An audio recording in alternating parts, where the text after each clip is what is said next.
देखिए अभी मैं आपको कक्षा 10 के केमिस्ट्री अर्थात रसायन शास्त्र का महत्वपूर्ण ऑब्जेक्टिव को बताएंगे।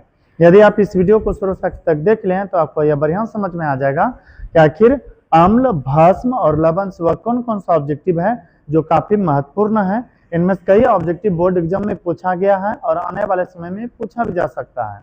इसलिए इस वीडियो को शुरू से आखिर तक देखने का प्रयास करें ताकि हम आपको बढ़िया से समझा सके।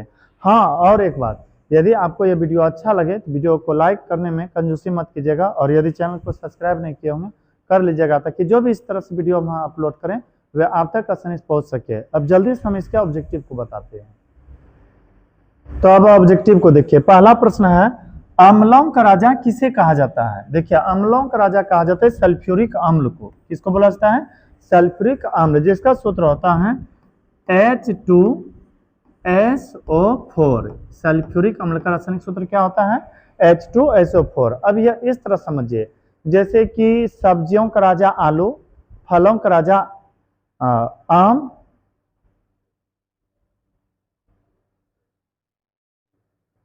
इसी तरह से आपको यह याद रखना है जैसे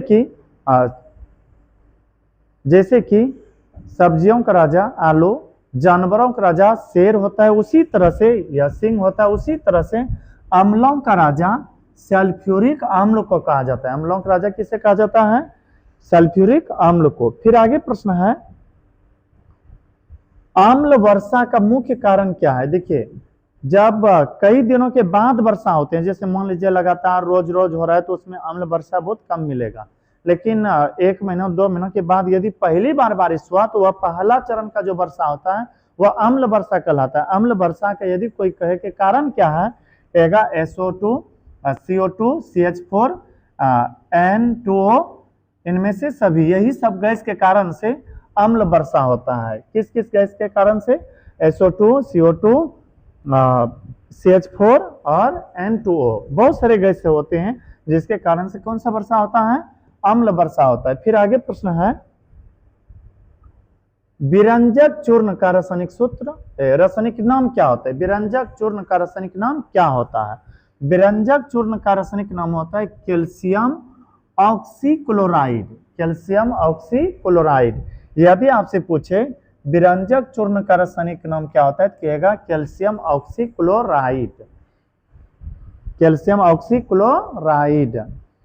फिर आगे प्रश्न है, धोने का सोडा का रासायनिक नाम क्या है? धोने का जो सोडा होता है ना, जिसका उपयोग कपड़ा धोने में किया जाता है, उसका रासायनिक नाम होता है सोडियम कार्बोनेट। क्या होता है? Sodium carbonate. यदि आपसे पूछे धोने का सोडा का रासायनिक नाम क्या है, कहिएगा सोडियम कार्बोनेट। जबकि खाने वाला जो सोडा होता है ना, उसका रासायनिक नाम होता है सोडियम बाइकार्बोनेट। Sodium bicarbonate. और विरंजक चूर्ण का रासायनिक नाम होता है कैल्शियम ऑक्सीक्लोराइड। Calcium oxychloride. यदि आपसे पूछे कि विरंजक चूर्ण का रासायनिक नाम क्या होता है तो कहना है कैल्शियम ऑक्सीक्लोराइड। फिर उसी तरह से आगे है, खाने का सोडा का रासायनिक नाम क्या होता है? खाने वाला जो सोडा होता है जिसका उपयोग बहुत सारे पकवान बनाने में किया जाता है, खाने वाला सोडा का रासायनिक नाम होता है सोडियम बाइकार्बोनेट। आपको इस जगह पर याद रखना है, विरंजक चूर्ण जिसे ब्लीचिंग पाउडर कहते हैं उसका रासायनिक नाम होता है कैल्शियम ऑक्सीक्लोराइड। जबकि साधारण नमक जो गांव घरों में खाया जाता है, सब्जी समय प्रयोग किया जाता है, उसका रासायनिक का नाम होता है सोडियम क्लोराइड। और धोबन सोडा जो होता है उसका रासायनिक नाम होता है सोडियम कार्बोनेट। जबकि खावन सोडा जो होता है उसका रासायनिक नाम होता है सोडियम बाइकार्बोनेट। Sodium bicarbonate.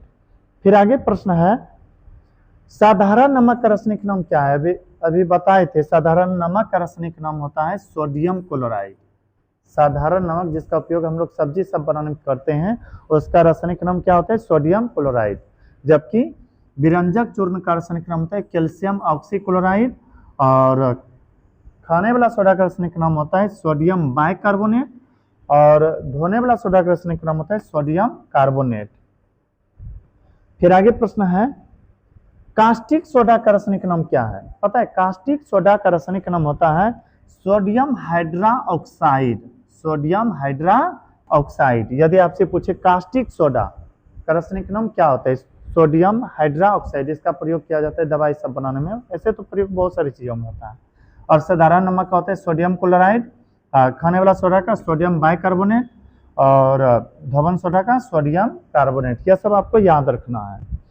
फिर आगे प्रश्न है, खाने के सोडा को किस विधि द्वारा बनाया जाता है। देखिए हर एक का प्रोडक्ट जो बनता है उसको किसी न किसी प्रोसेस या किसी न किसी विधि से बनाया जाता है। जैसे आप देखे होंगे ईटा, क्या लगता है कि जैसे मिट्टी को फर्मोन डाला जाता है ईटा बन जाता है, नहीं, उसका कई प्रोसेस होता है। पहले मिट्टी को एकदम गूंदना होता है, बहुत महीन करना होता है फुला के, उसके बाद फर्मोन दे करके बना करके सुखाना पड़ता है, उसके बाद फिर पकाना पड़ता है।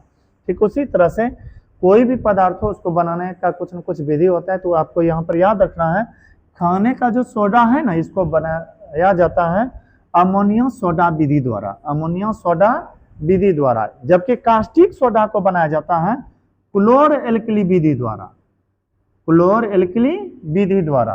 तो आपको यहाँ पर क्या याद रखना है, खाने का सोडा को बनाया जाता है अमोनियम सोडा विधि द्वारा। इसी को बोला जाता है साल्वे विधि।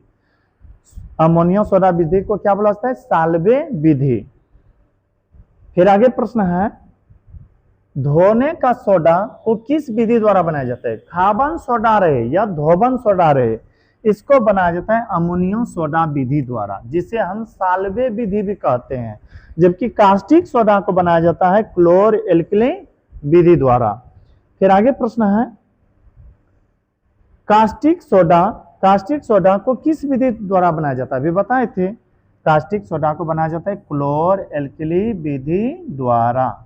जबकि खाने का सोडा हो या धोने का सोडा हो, अमोनियम सोडा विधि द्वारा। कभी भूल जाएगा ना, सोडा को खाने वाला सोडा या धोने वाला सोडा किस विधि द्वारा बनाया जाता है। देखिए इसी में लिखा हुआ है सोडा, तो सोडा को बनाया जाता है सोडा विधि द्वारा, न कि अमोनियम सोडा विधि द्वारा। फिर आगे प्रश्न है, जो जल में घुलकर हाइड्रा ऑक्साइड आयन प्रदान करते हैं उसे क्या कहते हैं। पता है, आर्हेनियस एक वैज्ञानिक थे, उनका कहना था जो जल में घुलकर हाइड्रा ऑक्साइड आयन प्रदान करते हैं उसे हम भस्म कहते हैं। क्या कहते हैं, भस्म। और याद रखिएगा, जो भस्म जल में घुल जाए उसे हम क्षार बोलेंगे। फिर आगे प्रश्न है, जो जल में घुलकर हाइड्रोजन आयन प्रदान करते हैं, जो जल में घुलकर हाइड्रोजन आयन प्रदान करते हैं उसे क्या कहते हैं। आर्हेनियस का कहना था जो पदार्थ जल में घुलकर हाइड्रोजन आयन प्रदान करते हैं उसे हम अम्ल कहते हैं। जो स्वाद में खट्टा होता है, जिसका पीएच मूल्य 7 से कम होता है, और जिस विलयन का पीएच मूल्य 7 से अधिक होता है उसे भस्म कहते हैं। और यह जल में घुलकर हाइड्रा ऑक्साइड आयन प्रदान करते हैं। फिर आगे प्रश्न है, जल में घुलनशील भस्म को क्या कहते हैं। जो भस्म जल में घुल जाए उसे हम क्षार कहते हैं। जल में घुलनशील भस्म को क्या कहते हैं, क्षार। क्षारीय विलयन का पीएच मूल्य 7 से अधिक होता है, जबकि अम्लीय विलयन का पीएच मूल्य 7 से कम होता है, और उदासीन का 7 के बराबर। फिर आगे प्रश्न है, अम्ल भस्म लाल लिटमस पत्र को कैसा करता है। याद रखना है, और नौदर्गी का लो।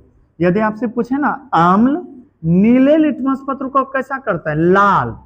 और यदि कहे लाल को नीला कौन करता है, तब कहिएगा भस्म। लाल लिटमस पत्र को नीला कौन करता है, भस्म। हालांकि यहाँ प्रश्न है, भस्म लाल लिटमस पत्र को कैसा करता है, नीला कर देता है। लाल लिटमस पत्र को कैसा करता है, नीला। फिर आगे प्रश्न है, विरंजक चूर्ण का रासायनिक सूत्र क्या होता है। विरंजक चूर्ण, जिसे हम ब्लीचिंग पाउडर कहते हैं, इसका उपयोग पानी के अस्थायी कठोरता सबको दूर करने में व साफ सफाई में किया जाता है, और कपड़ा का भी रंग हटाने में विरंजक चूर्ण का प्रयोग किया जाता है।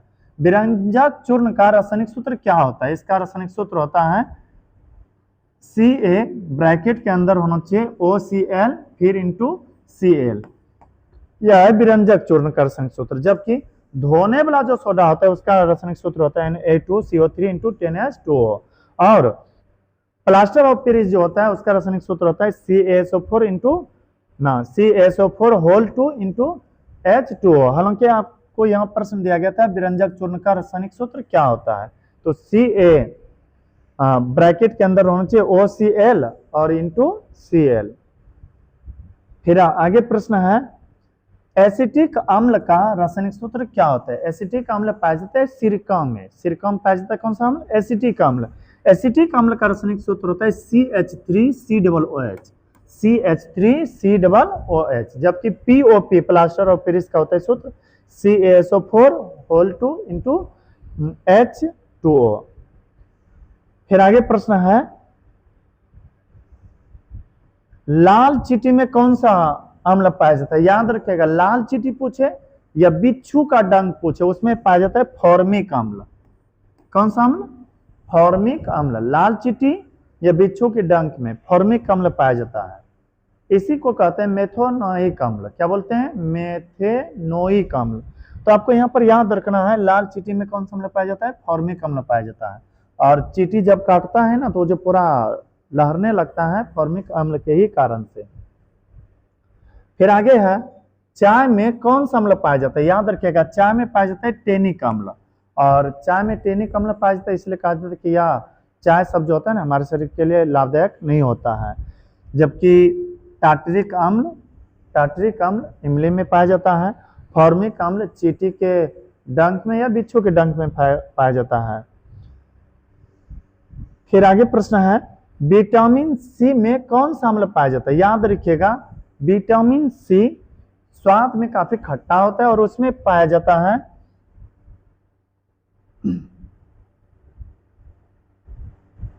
एस्कॉर्बिक अम्ल। कौन सा अम्ल? एस्कॉर्बिक अम्ल। विटामिन सी में कौन सा अम्ल पाया जाता है? एस्कॉर्बिक अम्ल पाया जाता है। जबकि चींटी के डंक में फॉर्मिक और इमली में टार्टरिक और चाय में टेनिक अम्ल पाया जाता है। फिर आगे प्रश्न है ज्वाला के प्रकाश को कितने भागों में बांटा गया है। ज्वाला जानते हैं ना, जैसे या मान लीजिए मोमबत्ती है, इधर जो जलेगा इसी को हम क्या बोलेंगे? ज्वाला। ये जो ऊपर धधकता है इसको क्या बोलते हैं? ज्वाला बोलते हैं। फिर से देखिए, इधर जो ऊपर धधकता है इसको क्या बोलते हैं? ज्वाला। ज्वाला को 3 भागों में बांटा गया है। बीच में जो होता है उसे केंद्रीय मंडल कहते हैं। फिर साइड में जो होता है ये बीच वाला भाग में उसे मध्य मंडल कहते हैं। अर्थात सबसे जो अंदर होता है वह केंद्रीय है, उसके बाद मध्य, और बाहर में जो होता है प्रकाशहीन मंडल, क्योंकि इसमें प्रकाश नहीं होता है। ज्वाला को, आग के ज्वाला को मुख्य रूप से 3 भागों में बांटा गया है। प्रश्न है ज्वाला के प्रकाश को कितने भागों में बांटा गया है? 3 भागों में बांटा गया है। बस इस वीडियो में इतना ही। यदि यह वीडियो आपको अच्छा लगा हो तो मेरे वीडियो को लाइक कीजिएगा, और अभी तक यदि हमारे चैनल को सब्सक्राइब नहीं किए होंगे तो कर लीजिएगा, ताकि जो भी इस तरह से वीडियो अपलोड करें वे आप तक आसानी से पहुंच सके। मिलते हैं किसी अगला वीडियो में, तब तक के लिए धन्यवाद।